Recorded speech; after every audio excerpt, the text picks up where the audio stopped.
লা হাওলা ওয়ালা কুওয়াতা ইল্লা বিল্লাহ 499 বার পড়লে কি হয় জানলে আপনি অবাক হয়ে যাবেন। আমরা অনেক সময় কঠিন বিপদে পড়ে যাই, অনেক সময় হতাশ হয়ে যাই।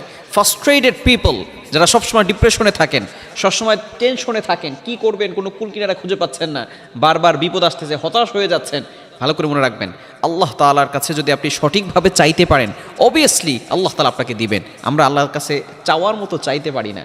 লা হাওলা ওয়ালা কুওয়াতা ইল্লা বিল্লাহ খুবই চমৎকার একটি বাক্য। যদি কোনো ব্যক্তি অভাবে থাকেন এবং এই দোয়া পরে যদি আল্লাহ তাআলার কাছে দোয়া করে, আল্লাহ পাক রব্বুল আলামিন তার অভাব দূর করে দিবেন। কোনো ব্যক্তি যদি বিপদে থাকেন, আল্লাহ পাক রব্বুল আলামিন বিপদ থেকে হেফাজত করবেন। এই আমলটি কীভাবে করবেন আমি বলে দিলে আপনারা সুন্দর করে যদি আমলটা করতে পারেন, অবশ্যই কয়েকদিনের ভিতরে ভালো ফলাফল পাবেন। বিশেষ করে এখন ইয়াং পিপল যারা আছে, অনেকটা দিনের পথে চলে এসেছে, এখন তারা মাজারে গিয়ে চায় না, আল্লাহর কাছে চায়, ঠিক কিনা?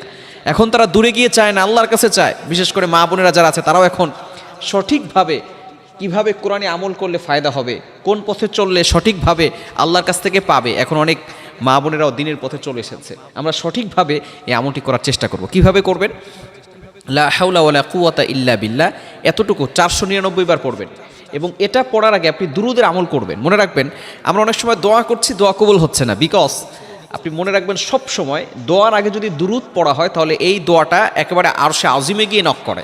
আর যদি আপনি দুরুদ না পড়েন, তাহলে এই দোয়াটা মুআল্লাকুন, ঝুলন্ত অবস্থায় থাকে, পেন্ডিং বলেন আমরা।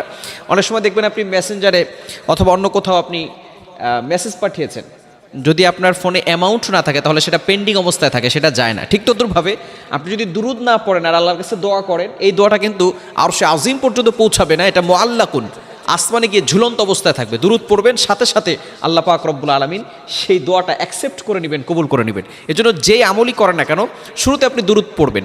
কোন দুরুদটা পড়বেন? আপনি দুরুদ ইব্রাহিম পড়তে পারেন। বিশেষ করে আমরা নামাজের ভিতরে দিয়ে দুরুদ পড়ি, আল্লাহুম্মা সাল্লি আলা মুহাম্মাদ ওয়া আলা আলি মুহাম্মাদ কামা সাল্লাইতা আলা ইব্রাহিম। এই দুরুদটি আমরা পড়ব। দুরুদ পড়ার পরে 499 বার লা হাওলা ওয়ালা কুওয়াতা ইল্লা বিল্লাহ এটা পড়বেন। পড়ার পরে আপনি লা হাওলা ওয়ালা কুওয়াতা ইল্লা বিল্লাহিল আলিয়্যিল আযীম পুরোটা একবার পড়বেন, তাহলে 500 বার হবে। এরপরে আপনি দুরুদ পড়ে আল্লাহর কাছে দোয়া করবেন। আপনি দেখবেন যা আল্লাহ তাআলার কাছে চাইবেন, আল্লাহ পাক রব্বুল আলামিন সকল চাওয়া পাওয়াগুলো আল্লাহ তাআলা কবুল করবেন।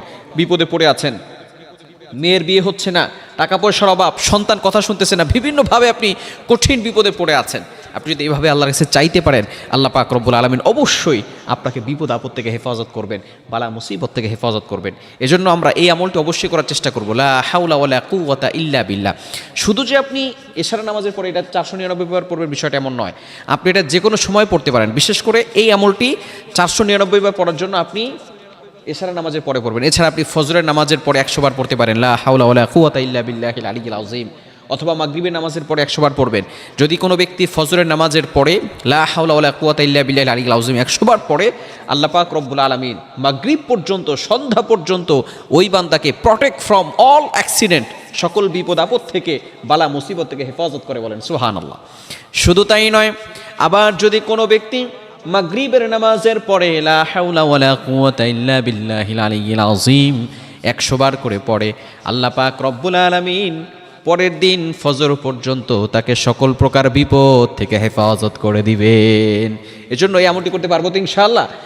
নবীজি সাল্লাল্লাহু আলাইহি সাল্লাম এই আমল বেশি বেশি করতেন, সাহাবায়ে কেরামদেরকেও আমলের কথা বলতেন।